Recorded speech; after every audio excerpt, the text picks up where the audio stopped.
Okay, so last night I was solving the Rex cube, and by pure fluke, while I was solving it, these two faces ended up checkerboarded, and the rest of the puzzle was solved. The chances of that happening are just incredibly small. I couldn't believe it when it happened, but I'll show you what that looks like.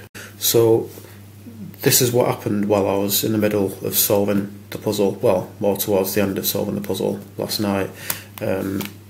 These two faces were checkerboarded, and the rest of the puzzle was solved. So yeah, I was watching one of Creekside Cuban's videos before, where he was showing a pattern on one of his puzzles, and I told him about what happened with this, and I tried to show him a picture, but the link didn't work for him, and he said, could you make a video showing the whole puzzle in a checkerboard pattern?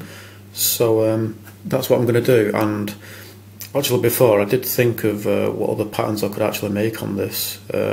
Basically, because of this happening, because I was partly inspired by Creekside Cuban's videos, because he makes a lot of videos where he shows patterns on his puzzles, I thought, I wonder what other patterns I could do on this. So I'm going to show you several patterns on this puzzle, including the checkerboard pattern. So here is the checkerboard pattern on the Rex cube.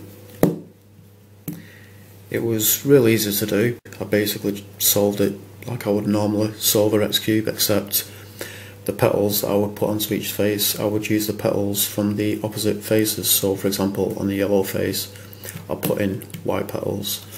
On the white face, I'll put in yellow petals, and so on. So here is another pattern, and I actually came up with this pattern a long time ago. It's pretty much the same as the checkerboard pattern, except the centres now match the petals rather than matching the outside pieces. Personally, I prefer the way this looks over the checkerboard pattern.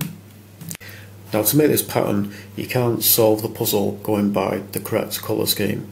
So for example, when you're holding the cube so white is on the bottom, the correct colour scheme would be green to the right of red. If you solve it like that, you can't get this pattern, because you'll be left with two centres which aren't correct, and it's impossible to get them onto the right faces. So you have to solve the puzzle so when you're holding it so white is on the bottom, green is actually to the left of red, and then you can get all the centres into the correct places. So I'm going to show you another pattern which I came up with today. So it took me a short while to figure out how to do it, and I made notes of the turns that I was making, and there was my algorithm. So the algorithm is F lower R prime, F prime, lower R,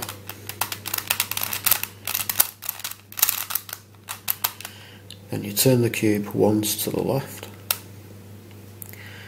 and upper L, upper R, upper L prime, and upper R prime. So now you turn the puzzle over and you do the same thing again. F lower R prime,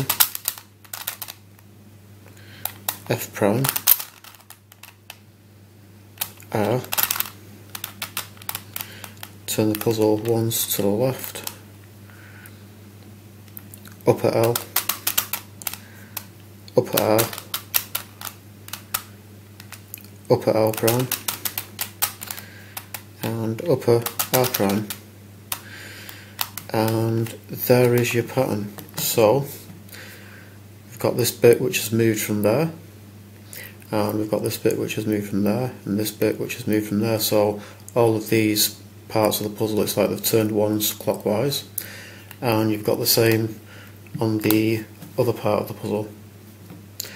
So yeah, I'm guessing there's probably a few more patterns that can be made on this. I'm not aware of them, but yeah, that is pretty much it. Thanks for watching.